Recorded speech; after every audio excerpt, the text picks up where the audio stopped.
Hell is coming. I'm your host, Steve Van Metre, and thanks for joining me today. And one of Morgan Stanley's most adamant bears is saying that the market has spoken and that it is a foregone conclusion that stocks will drop another 20% from here as we face the potential of another financial apocalypse. So the question in today's show we're going to address is, what does Michael Wilson, one of Morgan Stanley's equity analysts, seeing in the market that is still yet to be priced in, and why we could be on the cusp of a major financial apocalypse. Let's go to Morgan Stanley, where we picked today's story up. With their weekly warm-up, he says, case closed, the market has spoken. The fixation on inflation and Fed continues, but markets appear to move past it and onto the real concern of earnings and growth recession. Now, here's the deal. I don't think the market is past the earnings or the inflation and Fed story. It won't be past the Fed story until the Fed puts out the all stop. Now, of course, we don't have the next Fed meeting until February 1st, and we've got a lot of data that will come between then and now, but there's no doubt until the Fed pauses, the market is watching them closely. Rates of inflation may have peaked, and likely they have, but we see that as a warning sign for profitability, and reality, we believe, is still underappreciated but can no longer be ignored. He goes on to say that a weaker inflation data is bullish for bonds and bearish for stocks. We'll put that to the test here in a moment. Last week, we got another weaker than expected inflation release on Tuesday, which spurred a rally in bonds and stocks. However, he says that proved fleeting for stocks even as bonds held on to their gains, although not so much today from the news out of the Bank of Japan. This makes sense as markets contemplate what falling inflation means for growth and equity risk premium. Finally, the technical reversal pattern, we'll also get into that here in a little bit, on the back of weaker CPI is a perfect bookend to a rally that began in October. So let's address this first claim that weaker inflation is bullish for bonds and stocks. There's no doubt the first one is true. Let's take a look at this chart here, because obviously as inflation comes down, we know that what bonds tell us, particularly the intermediate and long end of the curve, when we talk about that, we're talking about 10-year, 20-year, 30-year bonds. What they price in is slowing growth and inflation expectations. So when interest rates are coming down, it tells us that inflation and growth are likely to follow. But let's look at this chart. And here we can see that inflation, consumer price index in blue on a year-over-year rate of change, when it's headed down, of course, the bond market, the 30-year treasury yield in red, absolutely is confirming that. When inflation is likely to head lower in the future or is trending down, the bond market agrees with that. Now the question we'll put Mike Wilson to the test on, what about the stock market? Because he goes on to say that falling inflation is bearish for stocks, but is that really the case? Well, not necessarily. There are cases we can see here in the dot-com bubble where inflation came down and stocks went with it, but we can go into the great financial crisis. We see inflation was trending higher as stocks went down, and then inflation came down, bringing stocks with it.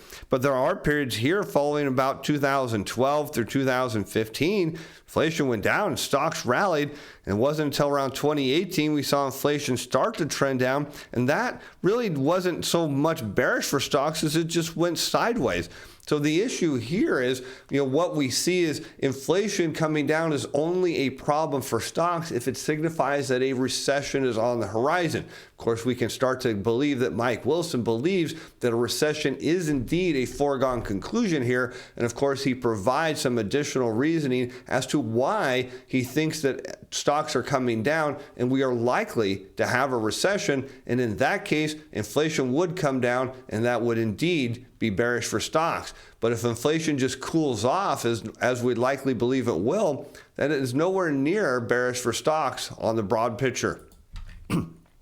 The earnings outlook is deteriorating, he says. We offer further comparisons to August 2008 as the earnings outlook has worsened and we feel more confident about our negative operating leverage thesis.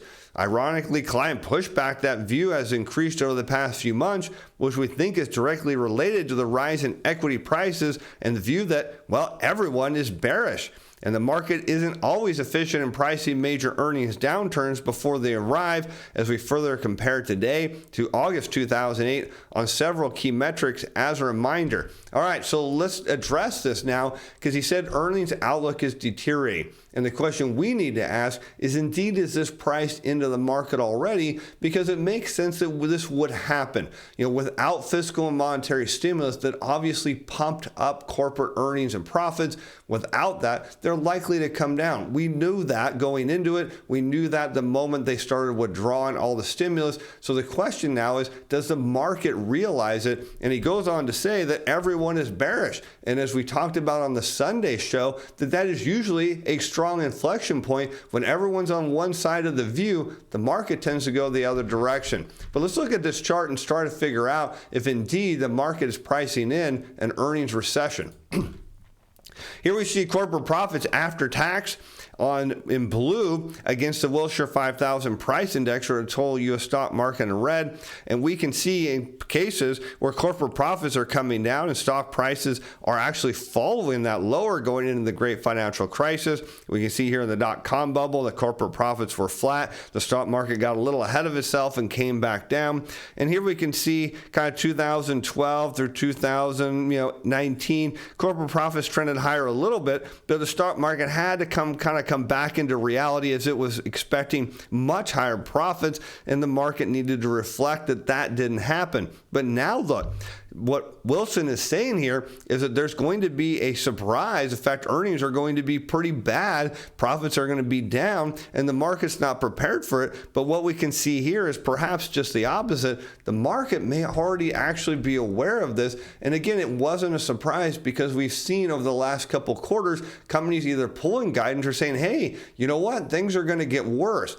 And the way the game is played in the markets, of course, analysts on the buy side who want stocks to go up, well, they will just revise their expectations down. And notably, somehow they manage to always get it about a penny over, where earnings are a penny over expectations.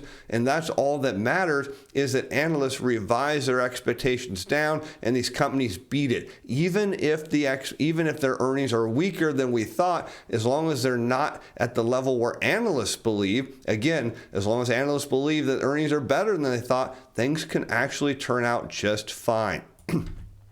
So our attention as we go on to Mike Wilson's report is on the weakening survey data because it leads to hard data in earnings. He says corporate confidence is at historically depressed levels. Meanwhile, the regional business activity surveys, which we cover on the show, have rolled over and suggest significant downside growth. Supply chain and other order backlog surveys have eased dramatically as demand is eroded, particularly for goods.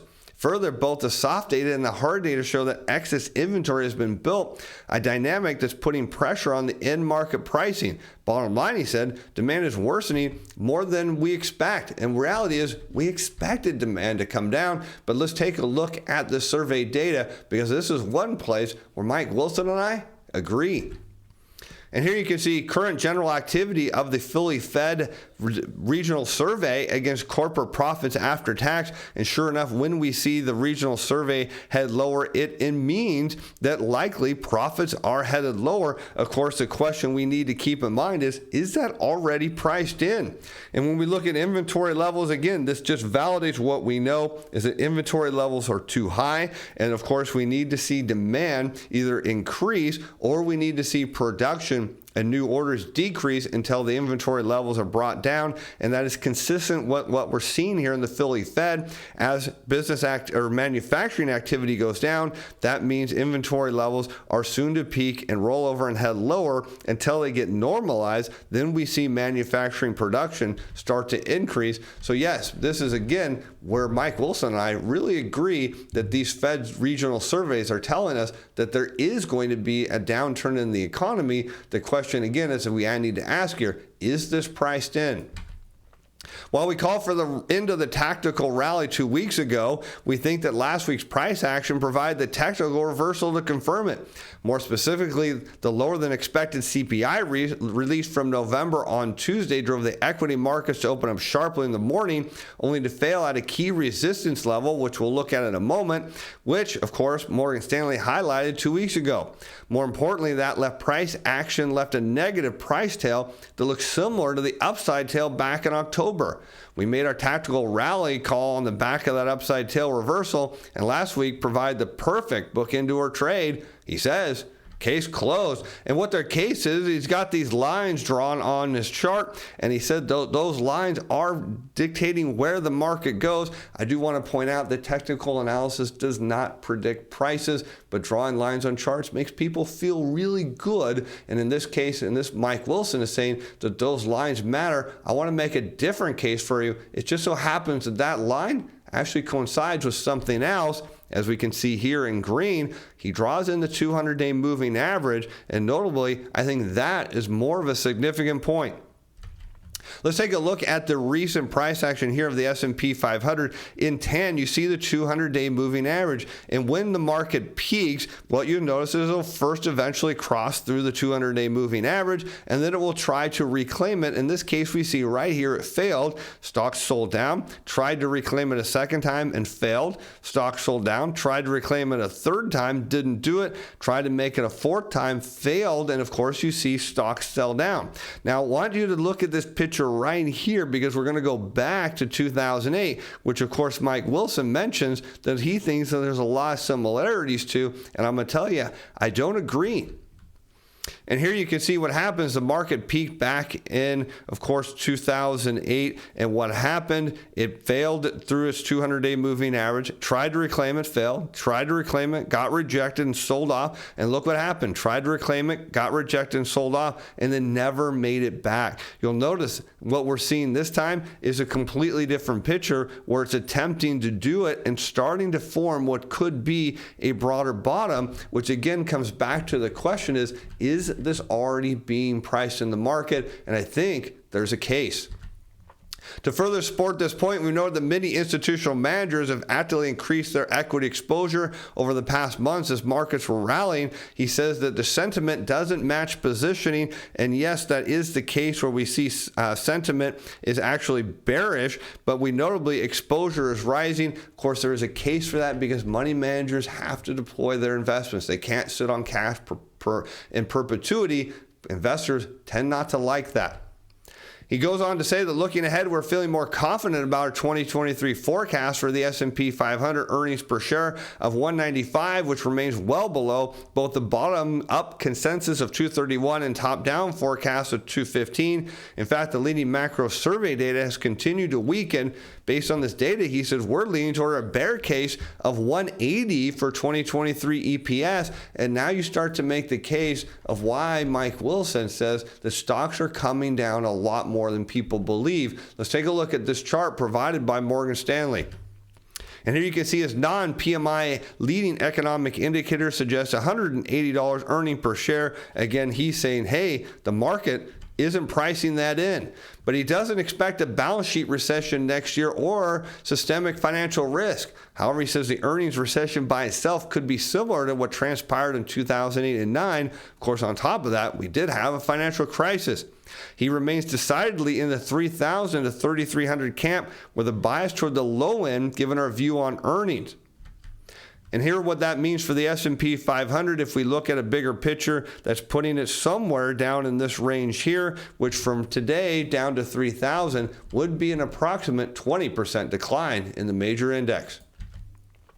In contrast to that period, he says we don't see the housing market or banking system being at the same level of distress when earnings recession arrives.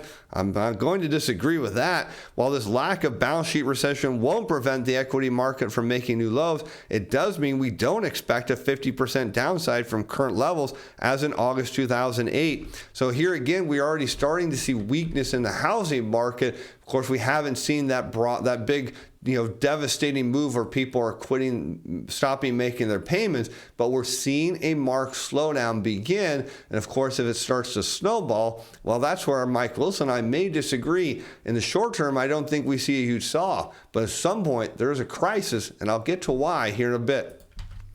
However, he notes the fact that the Fed's hand may be more tied this time around. He says, notice in his table, which we're going to not look at, we were already in recession. The Fed had cut rates by 325 basis points. Look, here's the deal.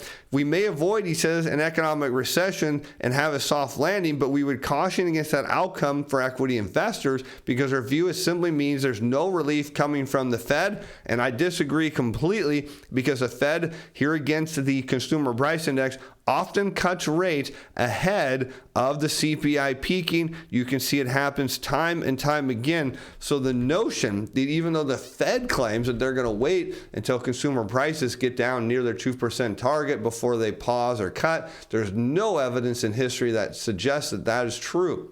So the question now we should ask is, what is the case for a financial crisis, and why do they always tend to happen?